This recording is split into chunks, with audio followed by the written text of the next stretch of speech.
Hi, I'm Seamless, and in association with ADSR, I'm here to talk to you about some workflow tips for FL Studio 12. Today is going to be about arpeggiation. If you like this stuff, feel free to subscribe to the channel, because there'll definitely be more of it.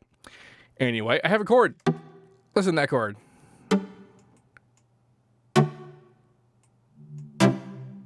Good stuff. Now, nice chord. Now, so if we want to arpeggiate it, we could either, cut it manually, do that kind of thing. There's also sort of nice tools inside the piano roll to do that too, but that makes permanent notes. Now, you might be thinking, what's the other option? And well, if you go to the channel settings window, which is this thing here we just saw here, which, by the way, also exists on third-party plugins. You can do this with third-party plugins. And come here, we see this arpeggiator. By its default configuration, if we turn the up arrow, this happens.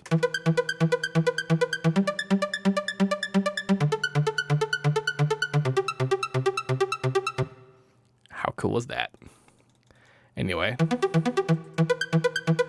That's kind of weird. Is it just starting up there? Whatever. Anyway, the arpeggiator, when you play it by default, we have this option here on chord, it will take whatever notes you put in there and it'll arpeggiate it. Now, this is super great because I can just, if you're doing like real basic arpeggiation, like not really anything kind of complicated, like you could just put chords down and do it, it'll be fine. You can choose the direction it goes in. We have up, down, up and down with sticky at the top.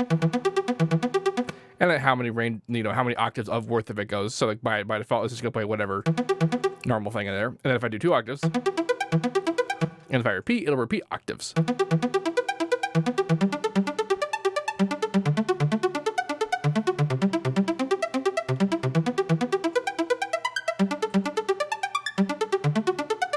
I want to point out that these are automatable parameters.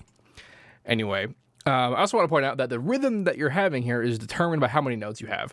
What I'm talking about is that the time parameter is essentially giving it's giving whatever value you assign here to each individual played note.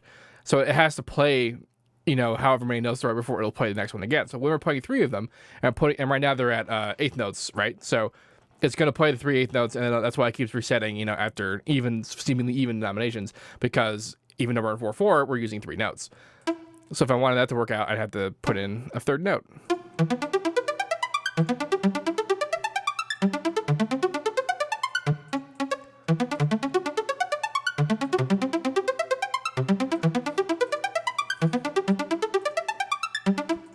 And that kind of thing.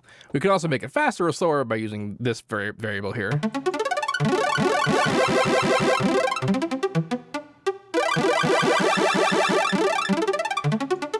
Also an automatable parameter. And then the gate determines how long each individual note is. Which I'm using a pluck to do this, so it's kind of hard to tell the difference, but it does chop it off at the end there. So that's all that's kind of neat thing. Over here in this chord drop down menu, but the default thing is kind of what I always use, which is that just whatever chord you play is going to play it down. But then there's the whole huge, incredible list of other stuff.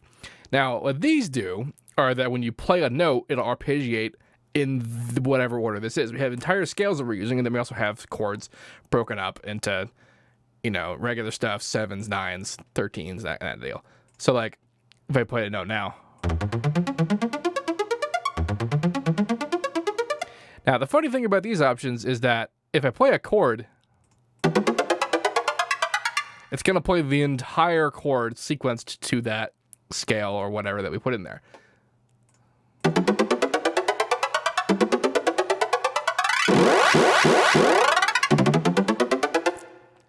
Which could be kind of funny, but I have to imagine it doesn't quite work out for what people want to do. I want to point out that this also could be automated. However, like I said, I usually just keep it to be auto of the chord and just have it play whatever I'm going to play. That, seems to work out pretty well.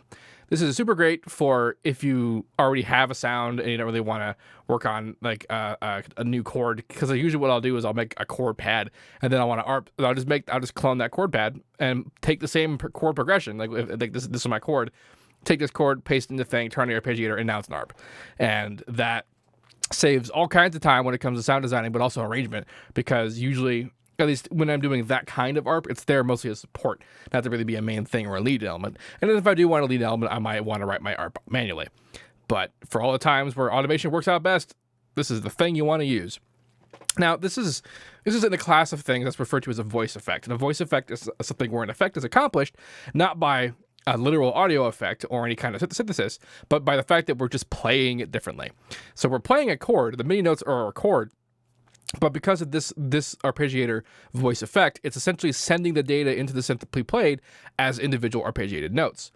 There's also the thing over here, you see it's echo, and this is a delay effect where it's literally going to play the note.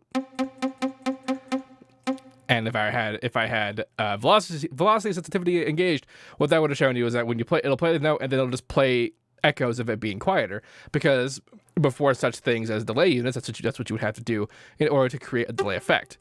It would be able to put the notes down and then to have different things down there. That effect in the channel settings just does it automatically, much like the arpeggiator settings chop up the notes and send that data piecemeal to the synth to be played as an arpeggiator. Does that automatically. That makes it a voice effect. Anyway, if you have any questions about this, please let me know. Don't forget to talk about and subscribe to and do all kinds of good stuff with ADSR. And as usual, have a nice day.